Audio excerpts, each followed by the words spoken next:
There were 3 plates on the table.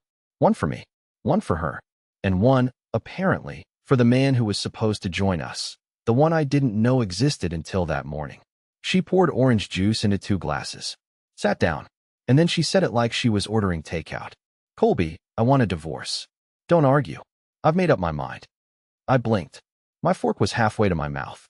The butter hadn't even melted on the pancakes yet. There was no fight, no accusations. Just her voice, calm and final, like she'd practiced it in the mirror.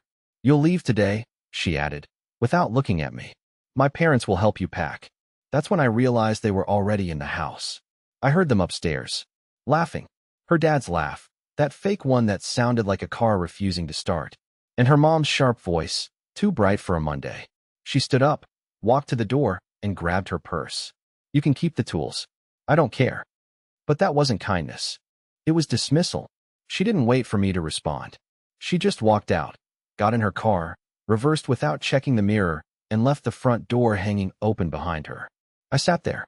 The untouched pancake across from me slowly deflated in the middle.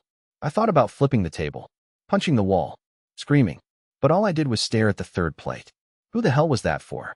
There were 3 plates on the table that morning. Mine, hers, and a third I never noticed her setting down. She said it with her eyes fixed on the butter knife in her hand, not on me. "Colby, I want a divorce. Don't argue. I've made up my mind." Her tone was so casual, so quiet, it almost didn't register. It was the same voice she used when reminding me we were out of almond milk. Not the voice you'd used to throw 8 years into a shredder. I stared at her like she'd just spoken in another language. Divorce? We didn't even fight. The worst we'd argued about recently was whether the upstairs bathroom needed repainting. I still had toothpaste on my shirt. I hadn't even finished my coffee. She slid her chair back. The legs made this awful scraping sound against the tile. "You'll need to leave by this afternoon. I've already asked my parents to help you pack." The way she said "help you pack" made me feel like I was being evicted, not divorced. Then I heard them upstairs. Her parents, laughing, loud and relaxed, like they were getting ready for a barbecue. I didn't even know they were staying over. I blinked. "Wait, are you serious right now?" It was the only thing I could think to say. She didn't respond, just grabbed her keys, her purse, and walked toward the door. As she opened it, she glanced back like she'd forgotten something. "Don't make this harder than it has to be, Colby." And then she left, just like that. No emotion, no tears, no discussion. The front door clicked shut with terrifying finality. The room suddenly felt frozen in time. The pancakes were still warm. The 3rd plate, untouched, sat across from mine. It was topped with strawberries, not something she ever made for me. I hated strawberries. Always have. I looked at that plate for what felt like forever. Who the hell was that plate for? The question throbbed in my mind while her parents came downstairs pretending not to notice my expression. Her dad slapped me on the back like I'd just missed a free throw in a game we both knew was rigged. "You'll land on your feet, son," he said, while my whole world crumbled under me. Her mom walked straight to the dishwasher and started unloading it like she owned the place. I left with a garbage bag full of clothes, my wallet, and a knot in my stomach so tight it made me nauseous. I didn't even take my phone charger. Just walked out and sat in my truck, staring at the garage door I had installed myself with bare hands, sweat, and scraped knuckles. For the next few nights, I couch surfed between 2 guys from the job site who barely remembered my last name. I kept telling them I'd figure something out, but I wasn't figuring out anything. I couldn't sleep, couldn't eat. I'd wake up at 3 a.m., imagining that 3rd plate sitting across from me, mocking me with its neat little stack of strawberry pancakes. Who was it for? That thought started eating me alive. I replayed every detail of the last month over and over. Every smirk she made while texting. Every time she took her phone into the bathroom. Every time she said, "I'm tired," when I reached for her at night. She didn't just fall out of love. She planned this. And I was too blind, too trusting, too in love to see it. A week passed before I texted her again. I didn't beg, didn't ask for explanations. I just asked if I could come pick up my tools from the garage.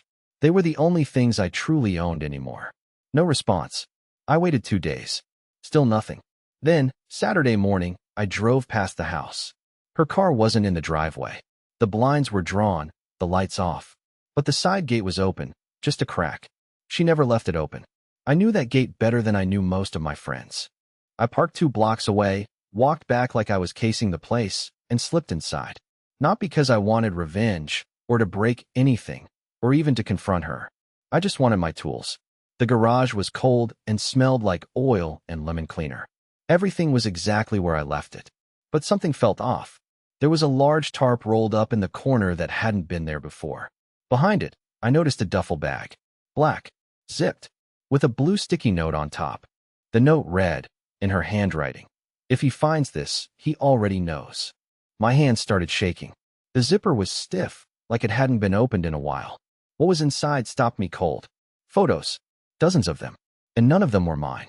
At first, I thought maybe they were just old vacation photos. The kind she used to keep in scrapbooks under our bed. Trips to Vermont, a weekend in Chicago, the camping disaster that ended with a squirrel chewing through our tent. But these weren't from our trips. These weren't our memories. The first one I pulled out hit like a bat to the ribs. It was her. In our kitchen, wearing one of my shirts, the navy blue flannel with the missing button. But she wasn't alone. A man stood behind her, wrapping his arms around her waist, his chin resting on her shoulder like he belonged there. I didn't recognize him, but she looked comfortable. Too comfortable. Her eyes were closed. She was smiling in a way I hadn't seen in years, a private smile. A smile that felt like betrayal all on its own. I kept going, flipping through photo after photo, each one worse than the last. In one, they were at a pumpkin patch. She had the same scarf she told me she lost last fall. Another showed them on a hike, my hiking backpack slung over his shoulder like it was nothing.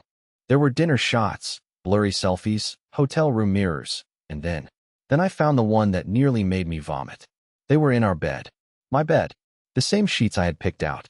The same headboard I had built from reclaimed wood. She was laughing. He was holding a bottle of champagne. There was a cake on the nightstand with the words 6 months strong written in red icing. 6 months. That was when I realized this wasn't new.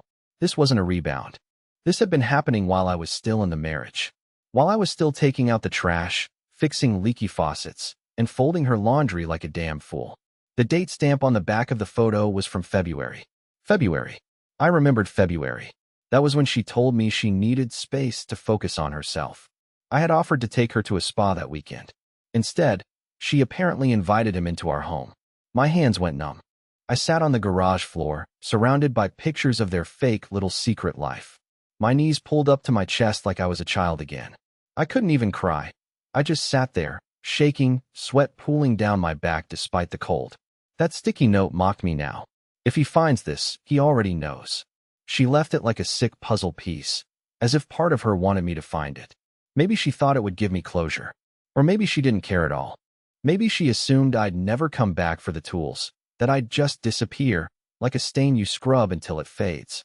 After maybe 30 minutes of staring at the floor, I finally stood up and forced myself to look through the rest of the duffel. At the bottom was a small notebook. Spiral-bound. Purple cover. I recognized it immediately. She used to keep it on her nightstand. Said it was for poetry, though I'd never read a single word inside. I thought it was private, and respected that. Turns out, she'd been using it for something much darker. Inside were entries. Long, detailed entries. Like journal pages addressed to someone named M. The first one started 6 months ago. The last was dated 2 weeks before she kicked me out. Each entry peeled away another layer of the woman I thought I knew. She wrote about how she felt suffocated. How she couldn't breathe around me anymore. How she felt like a maid, not a wife. She complained about the way I laughed. The way I dressed. Even the way I parked the car. She described him, Elliot, as electric, dangerous, more of a man in one kiss than Colby has been in 8 years. I don't think anything has ever made me feel smaller. The final entry was only 2 sentences. I'm going to tell him this week. It's time. I want a clean start, with no more guilt. Guilt. That word kept ringing in my ears. She used guilt like it was a burden, like my pain was just a smudge on her windshield she was finally wiping away. I didn't even realize I had taken the photos and notebook with me until I was back in my truck. I didn't plan to. I just walked out with them clutched in my arms like an idiot who still believed he could fix something. I sat there with the door open, the air thick with oil fumes and dead leaves. For the first time in my adult life, I didn't know who I was anymore. I wasn't a husband. I wasn't even a man with a home. I was just a guy sitting in a driveway, holding proof that the last 8 years of his life were a lie. But I didn't go to the cops. I didn't call her. I didn't even yell. I did the one thing she never expected me to do. I started digging. The name kept circling my mind like a vulture. Elliot. He wasn't in her contacts. I checked. Not under E, not under a fake name, not hidden behind emojis like she used for me back when we were dating. I dug through every scrap of the past 2 years I could remember. Weddings, birthdays, work events, even that wine and paint night she dragged me to where I painted a tree that looked more like a spider. I never met an Elliot. I would have remembered. It's not exactly a common name anymore. So why the hell was he suddenly everywhere? In the photos, in the notes, in our house, laughing on our pillows, drinking champagne with her in my shirt, holding her like she was something he'd earned. I didn't sleep that night. Instead, I drove out to the back roads we used to escape to when the world felt loud. The same place we'd parked years ago under a sky full of stars and promised each other we'd never lie. I pulled over, killed the engine, and started going through the notebook again. I wasn't looking for pain this time. I was looking for clues. It was in entry number 9 that I found it. Met him again after yoga. He remembered my order. Green tea with 2 honeys. Said I looked tired and beautiful at the same time. Nobody's ever said that to me before, not even Colby. Yoga. She only ever went to one studio in town, Lotus and Stone, a pretentious overpriced place where they sell crystals at the front desk and call their schedule a sacred flow calendar. I remembered it because I once joked about how she was paying $180 a month to sweat next to other rich, white women pretending they had chakras. That had to be it. That was where she met him. I drove there the next morning and parked across the street, heart pounding like I was about to rob the place. I waited, watched people come and go in matching leggings and expensive water bottles. No sign of her. No sign of him either. Not that I even knew what he looked like yet. But then I got lucky. Or maybe unlucky. Depends how you look at it. As one class ended, I spotted a familiar figure stepping outside. Lacey, one of her old co-workers. I hadn't seen her since a Christmas party 2 years ago, back when people still said our names together like they belonged in the same sentence. I approached her like I wasn't dying inside. Lacey, hey, I said, trying to sound casual. Got a second? She froze, her eyes darting around like she expected my ex to appear and bite her head off. Colby? Oh, wow. Hey, I didn't know you. I didn't know you were back in town. I smiled even though I didn't want to. Yeah, just, grabbing some tools I left. Wanted to ask you something, if that's okay. She shifted uncomfortably, but nodded. I asked about Elliot. Her eyes did this weird flicker, like she recognized the name before she could stop herself. I think he teaches here, she finally said. Tall guy, kinda quiet. Everyone loves him. Does energy work too, I think. Real deep soul type. Bingo. So now I had more than a name. I had a face, a location, a reputation. I thanked her and drove off before my hands started shaking again. I could feel the anger building in my chest, but it wasn't hot and explosive like in movies. It was cold, icy, calculated. This guy had slithered into her life, whispered all the things she wanted to hear, and slowly made me disappear. And no one said a word. Not her friends, not her family. They watched it happen, encouraged it, even set a third plate for him at my table. That night, I stayed in my truck again, but I didn't sleep. I had a plan. I'd go to the yoga studio during one of his classes. Watch him. I needed to see what kind of man replaces a husband. I needed to look into the eyes of someone who tore my life apart like it was nothing. And I needed to see if he even knew I existed. Because if he didn't, that meant she was hiding me the way she used to hide junk mail in the junk drawer. And if he did, then everything that happened next would be intentional. I sat outside the yoga studio for nearly an hour before I finally saw him. He came out after the 10:30 a.m. class, tall, lean, that kind of effortless posture people only have when they've never broken their back hauling cinder blocks for a living. He had a black gym bag over his shoulder, wore a beanie even though it was 72 degrees out, and had one of those relaxed smiles like the world had never disappointed him. I hated him instantly. I didn't approach. Not yet. I just watched. He stopped to chat with a woman from the class, brunette, early 30s maybe, and I swear she giggled like a high schooler. He laughed too, touching her shoulder just long enough to make it intimate without looking inappropriate. This guy was smooth, rehearsed. He probably meditated before cheating with married women, just to make peace with himself. I followed him from a distance after he left, telling myself it was just to see where he lived. I didn't have a weapon, didn't have a plan, but I had 1,000 invisible questions burning holes in my skull, and every one of them led to him. He drove a dark green Subaru. Of course he did. The kind of car that says, I compost and listen to podcasts about forgiveness. I tailed him for 10 minutes until he pulled into a small apartment complex near the park on West Hill. The same park my wife and I used to walk through on Sunday mornings before brunch. He got out, unlocked the main door, and vanished inside. That should have been the end of it. I should have turned the truck around and gone home, if I had a home. But I didn't.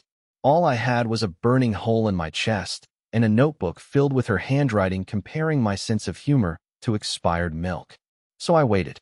After maybe an hour, a delivery guy came by with a grocery bag. When the front door opened, I caught the unit number, 3B. I don't know what came over me, but I got out of the truck and walked to the building. I didn't knock on his door. I wasn't ready for that. Instead, I slid one of the photos, the one of him and her in our bed, into his mailbox. No note, no explanation, just the photo. If he didn't know who I was, he'd find out. And if he already knew, then I wanted him to look at that picture every damn time he checked for his Amazon packages. The next day, she called me.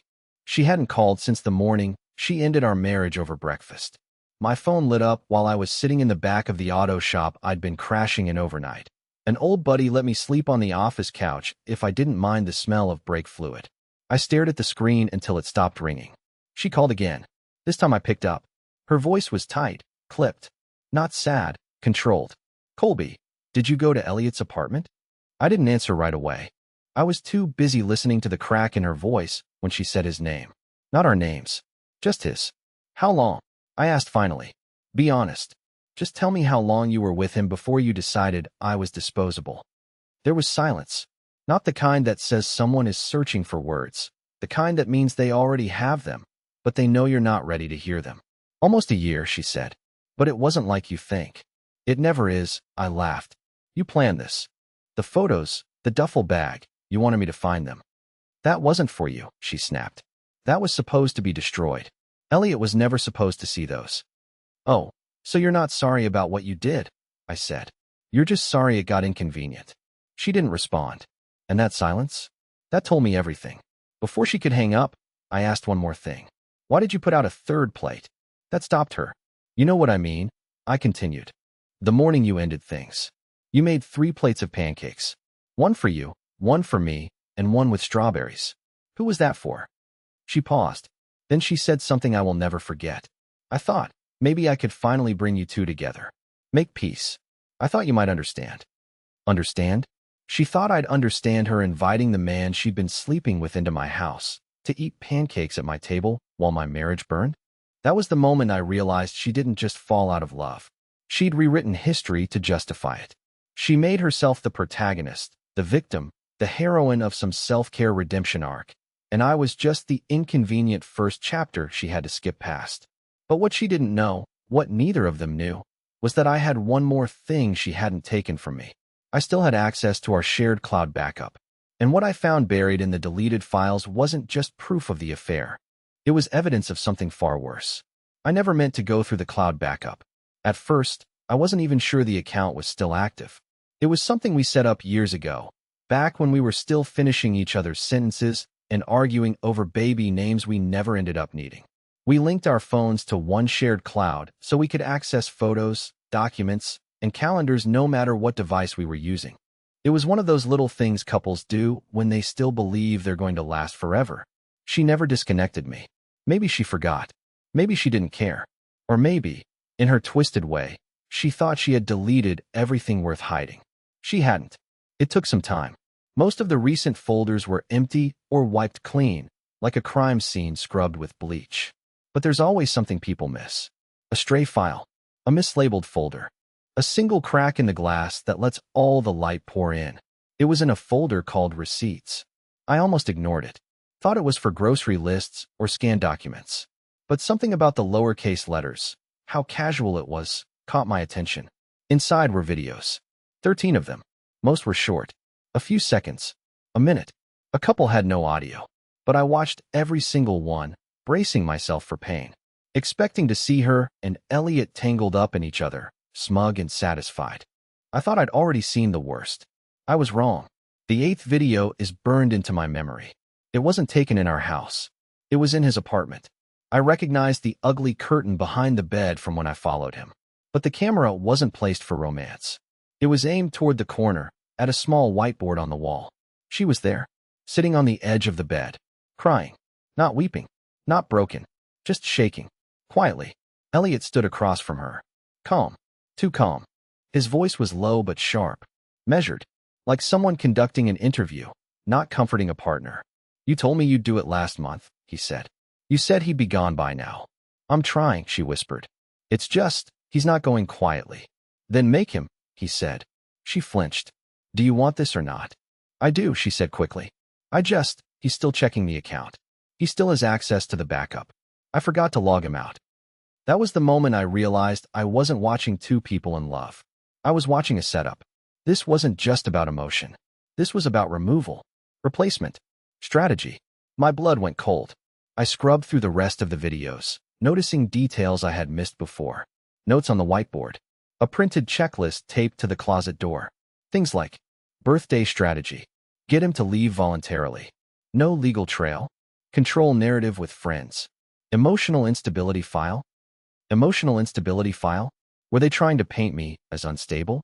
I remembered how easily she dismissed me that morning. How calm she was. How rehearsed. It wasn't just cruelty. It was performance. Because if I snapped, if I reacted like a broken, angry man, it would justify her story. It would make me the villain. She didn't just want me out. She wanted everyone to believe I deserved it. I backed up the videos, created encrypted copies, sent one to my old buddy from college, a cybersecurity guy with a paranoid streak and zero patience for betrayal. He didn't ask questions, just replied, Holy sh**t. This is bad. You need to be careful. Careful. That word clung to my skin all night. This wasn't just adultery. This was something deeper. I wasn't just watching my marriage fall apart. I was watching the premeditated deletion of my life, done with a smile, over pancakes, in my own home. I thought about going to the police. I thought about lawyers. But something inside me held back. It wasn't fear. It was clarity. They weren't done playing their game. But now, neither was I. I didn't sleep. I couldn't. Every time I closed my eyes, I saw that whiteboard. Those neat little bullet points. The casual, organized breakdown of how to dissolve a human being from their own life. She and Elliot hadn't just planned a betrayal. They mapped out my erasure like it was a business strategy. And that phrase, emotional instability file, haunted me like a curse. Had she been tracking my moods? Twisting my words to friends? Laying the groundwork for months to make sure if I ever cracked, it would look like proof instead of pain? By the time the sun came up, I wasn't angry. Not anymore. I was focused, wired with a new kind of energy I hadn't felt in months. Purpose. I made coffee using a camping stove outside the auto shop, then pulled out the burner phone I kept for job sites. It only had a few numbers in it, one of which belonged to someone I hadn't spoken to in over 4 years. Nina, her old friend, now ex-friend, technically. They had a falling out years ago over something neither of them explained clearly. Something involving trust, or a lie, or boundaries being crossed. I never got the full story, but I remembered how tense it got whenever I brought Nina up. That was reason enough to reach out. I texted her first, just to test the waters. Colby, hey. I know this is random. I need to ask you something. It's serious. She replied 10 minutes later. Nina, wow. Never thought I'd hear from you. What's going on? I told her I didn't want to get into it over text. She agreed to meet at a quiet diner on the edge of town. One of those old-school places with cracked leather booths and waitresses who call you honey, even if you look like hell. When I walked in, Nina was already there, sipping black coffee and scrolling her phone like she hadn't aged a day. She looked up and raised an eyebrow. Damn, Colby, you look like someone dragged you through a country song. I gave her a tired smile and sat down. You got time to hear something messed up? She didn't hesitate. Always. I didn't give her everything. Not yet. Just the surface, the sudden divorce, the third pancake plate, the duffel bag in the garage, the videos I found. I watched her face the whole time. Her jaw clenched when I mentioned Elliot. Her fingers tapped restlessly when I described the notebook. And when I finally brought up the phrase emotional instability file, She went still. I mean dead still. She stared into her cup like she was calculating something. Then she looked at me and said, "You're not crazy." That hit harder than I expected. She went on, her voice low, careful. "Look, I never said anything back then because I thought it wasn't my place. But I think she's done this before. Not exactly like this, but close. When she and I were still friends, she dated a guy before you, Jason something. They broke up suddenly. Out of nowhere. She told everyone he was manipulative, that he had anger issues, said she was scared of him." I shook my head. "Did he?" Nina shrugged. "I believed her. At the time. But then I found out she had already been seeing someone else when she ended things. She made Jason out to be the villain so no one would question the timing. It was like someone had handed me a mirror and I was watching my own life play out with different names. She's always rewriting stories," Nina continued. "Not just to cover lies, to make herself look like the survivor. The phoenix rising from the ashes. People eat that sh*t up." I leaned back, the weight of it all sinking deeper. "So Elliot was just the next chapter?" Nina laughed, bitter and sharp. "He's probably just the latest. I'd bet money she's already lining up someone new." That thought made my stomach turn. Not from jealousy, from exhaustion. Nina hesitated, then reached into her purse. "I probably shouldn't still have this, but here." She handed me a thumb drive. "What is this?" I asked. "A folder I downloaded years ago. Messages between her and me. Some screenshots she sent. There's something in there I remember. Something about her saying, 'I know how to make a man disappear without a single bruise.' Creeped me out so bad I backed up everything before I deleted her from my life." I stared at the drive. Something about the weight of it in my hand felt final. Like the past was no longer hearsay. It had a body now. I thanked her. She told me to be careful, and that if I needed backup, I had it. That meant more than I could say. That night, I went back to my truck, plugged the thumb drive into my old laptop, and read everything. She had patterns, phrases, scripts, almost. The same lines she used on Jason, on me, maybe on others.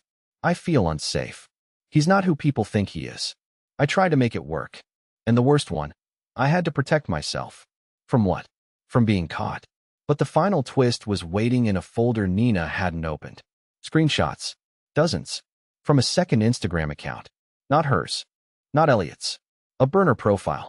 Fake name. Hidden followers. And in the saved posts? Photos of me. Photos taken without my knowledge. At job sites. At the gym. Sitting in my truck. Standing in line at the pharmacy. Always from a distance. Always recent. She wasn't just erasing me. She was documenting my decline. Like she was building a case. In the weeks that followed, I became someone I didn't recognize, and not in the sad, defeated way I feared. For the first time in years, I wasn't reacting. I wasn't spiraling. I was building. It started with the files.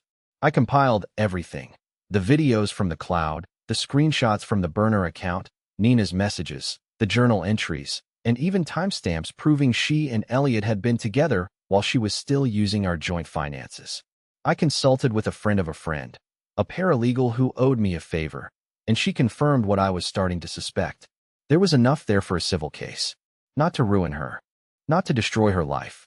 That was never the goal. I didn't want to become what she was, calculated, vindictive, fake. But I wanted the truth documented. I wanted protection. I wanted control back. And I got it. She didn't fight. Not really. Her lawyer sent a quiet settlement proposal after I presented everything. She agreed to pay me back for the money I'd put into the house. She signed a non-disclosure agreement to keep her and Elliot's plan from becoming public knowledge. And she gave up any right to speak on my name again, legally or socially. Turns out, the only thing more terrifying to someone like her than exposure is silence. Documented silence. The morning I signed the papers, I felt nothing. No relief. No rage.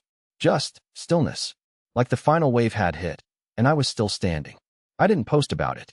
Didn't call people to gossip. I let her version of the story dissolve in the wind. She could lie all she wanted to her new circle, if she even had one left. I had the truth, and I didn't need to shout it anymore. A few months passed. I got steady work again. Small projects. Fixing fences, building porches, doing repairs for the elderly and veterans around town. I stopped sleeping in the back of my truck. An old client offered me the spare room over his garage. It wasn't fancy, but it was warm, quiet, and mine. And one day, While shopping for screws at a hardware store, I met someone. Not in some rom-com way, no. She didn't trip and fall into my arms while holding a potted plant. She just asked me if I worked with cedar wood and told me about the porch swing she wanted to build in memory of her dad. She spoke softly, with patience in her eyes. She didn't ask about my past. She didn't flinch when I told her I wasn't at my best lately. She just listened and smiled. Her name was June. We talked every few days. About life. About books. About the absurd cost of drill batteries. It wasn't romantic. Not right away. It was respectful, gentle, slow. And for the first time in a long, long time, I wasn't looking for someone to fix me. I wasn't begging to be chosen. I was just me. A little scarred. A little wiser. A lot freer. I still think about that third plate sometimes. The one she set for Elliot. The one that started it all.